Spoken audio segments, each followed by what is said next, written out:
Hi, hey, Russ here. Welcome back to the shop.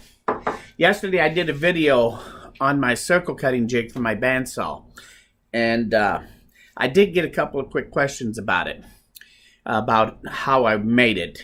So I wasn't quite clear on something, so I thought I'd take a couple minutes here and show that to you. Before I do, real quick, just wanted you to see, this is my Crosscut Sled I've had for a long time. There's nothing fancy about it, but it's nice that it fits right here now. It works on this piece here. What I had to do, because I moved my miter slot from here over, so I had to put a piece of thin plywood on here, and I recut it so it's as good as before. And it's quite simply, that's all there is to it. My anchor jig, I put it right here, and it's already set up to 0, so I can quick and easily take this and read this scale and use this thing right here without any problem. And I can attach a different fence on here real quick if I want to. So I think this is going to work out good to just sit here all the time. I can take it off in just a minute or so. Just 2 screws hold this in place. But this would be a nice little accessory setup ready to go right on my tabletop. Also, somebody made a comment about the dust collection on this table, and quite honestly, this thing has been amazing how well it collects the dust.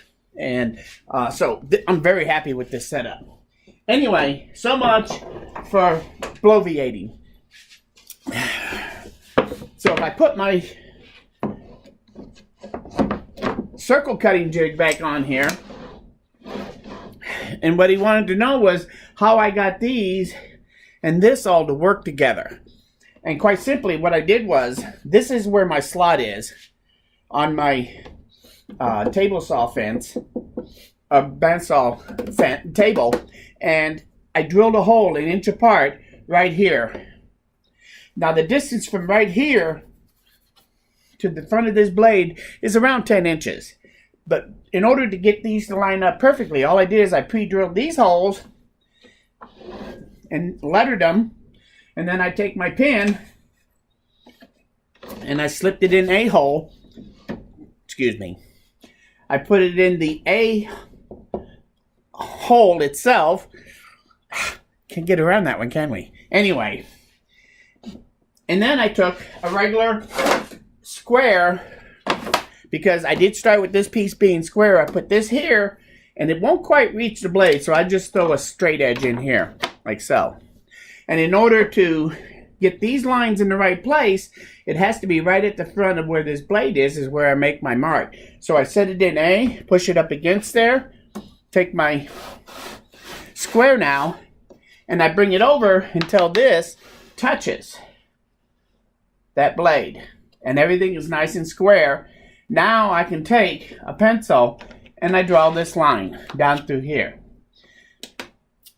Then I take my stop, move it to B, push it in, and I do the same thing. And that's how I ended up drawing these lines to begin with, and to line them up to here, because all this thing does is just butt up against the front of my bandsaw here. And I did that for all 6 of these lines here. So that's how I got it everything to line up to itself. He asked me about that. I did forget to go over that little thing, so I wanted to make sure I did this for you. So anyway, if you have any more questions about how I did something on this, let me know. I'm sorry I didn't include this in the original video, but sometimes it's hard for me to remember everything the first time. So anyway, that's how I did it. If you have any more questions about how to build this or how to use it, just leave them in the comments. I want to thank you for stopping by. Like this video if you did, or if you learned something, don't be afraid to like it for that. Most importantly, they'll come back again, because we're nowhere near done. And thanks, Bill, for the question that how I do this. We'll see you again very soon. You guys have a good day.